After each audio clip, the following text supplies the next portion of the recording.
Kickapoo Dan came the other day. We didn't have the generator working.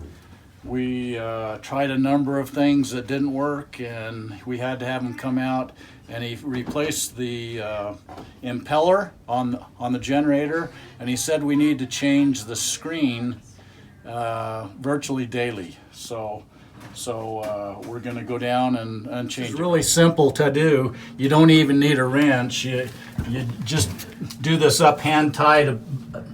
Right here on the bottom is the filter. Okay, step one in changing this filter out is to close this back yellow handle valve to the side.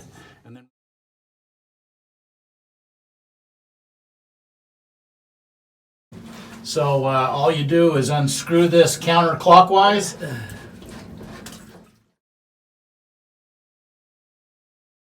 Okay, so we've just pulled this out. You can see just a little bit of buildup here again starting, and this is day one. So this is where it's at. I'll go get it cleaned out.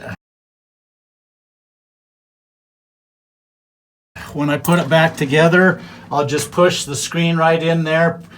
Get this cap here, and this will go right on this end right here, and it'll screw right back on.